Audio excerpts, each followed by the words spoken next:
మిడ్మానేర్ ఎండడంతో పాత ఇండ్లన్నీ పాత కట్టడాలన్నీ కూడా బయటకు వచ్చినాయి. వాటి నమూనాలు ఏవి కూడా కనీసం గుర్తుపట్టరానంత శిథిలమైపోయినాయి. కానీ ఈ గ్రామంలో ఒకప్పుడు బతికిన ప్రజలు తమ పాత జ్ఞాపకాలను చూసుకునేందుకు మళ్ళీ గ్రామం బాటపట్టారు. ఎక్కడ తమ ఇల్లు ఉంది, ఎక్కడ ఆడుకున్నాం, ఎక్కడ చదువుకున్నాం అనే పాత జ్ఞాపకాలను తలుచుకుంటూ ఇక్కడ కొంతమంది వచ్చి ఈ వాటిని పరిశీలిస్తూ ఉన్నారు. ఈ ఇంటికి సంబంధించి మనం ఉన్న ఒక ఇల్లు కూడా ఒకప్పుడు వీళ్ళకు నీడగా ఉండేది. ఈ ఊరికి ఈ కుటుంబంలో ఒక రైతు ఉండేవాడు. ఆ రైతు ఎట్లా బతికిండు, తర్వాత అప్పటి జ్ఞాపకాలు ఏం తెలుసుకునేందుకు ఈ ఇంటికి సంబంధించిన యువకుడు మనతో పాటున్నారు.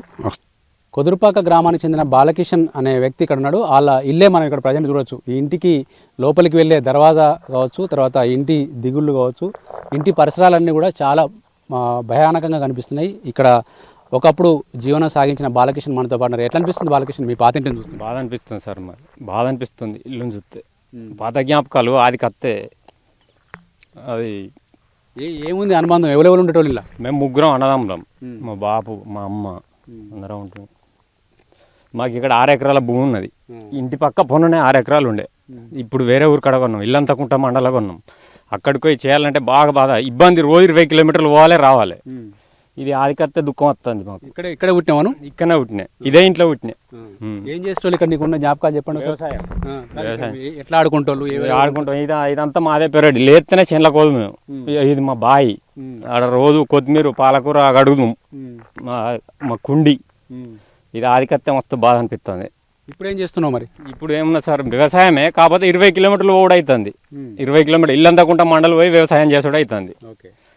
ఇప్పుడు మీ ఇంటి పక్కన ఇంటి ఎదురుగా ఉన్న వాళ్ళంతా గుర్తొస్తున్నారా? గుర్తొస్తారు, కానీ ప్రేమలు లేవు, ఆప్యాయత లేదు. ఎవరు మందలిచ్చుడు లేడు.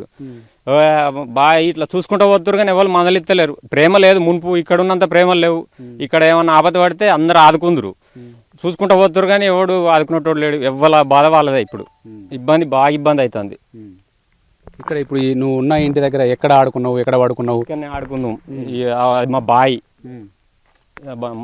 ఆదికత్తే బాధ అనిపిస్తుంది. Okay okay. ఇది బాలకిషన్కు సంబంధించిన జ్ఞాపకాల తెరలు. ఒక్కసారిగా ఇల్లును చూడగానే ఏమేం చేసిరు, ఇక్కడ ఇంట్లో ఎక్కడ పడుకున్నారు, అమ్మా నాన్నతో ఎట్లా ఆడుకున్నారు, తర్వాత చుట్టుపక్కల వాళ్ళు ఎట్లా ఉండేటోళ్ళు, తర్వాత ఇక్కడ కూరగాయలు పండించినప్పుడు వాళ్ళ జ్ఞాపకాలు ఏంటి, ప్రతి ఒక్కటి కూడా గుర్తు చేస్తున్నారు. అట్లా వందల కుటుంబాలు ఈ కొదురుపాక గ్రామంలో పూర్తిగా నిర్వాసితులైపోయారు. ఇట్లాంటి 12 గ్రామాలకు సంబంధించిన ప్రజలంతా కూడా ఒకప్పుడు వాళ్ళ ఊర్లో బతుకు ఎట్లా ఉండేది, ఇప్పుడు కొత్త ఇండ్లు కట్టుకొని కొత్త కాలనీలో ఉంటున్నా కూడా ఆనాటి ఆప్యాయతలు లేవని చెప్పి వాళ్ళు చెప్తున్నారు. మిగతా గ్రామం ఎట్లా ఉంది, మిడ్మానేర్ ఎండిపోయిన తర్వాత ఎట్లా ఉందో చూద్దాం.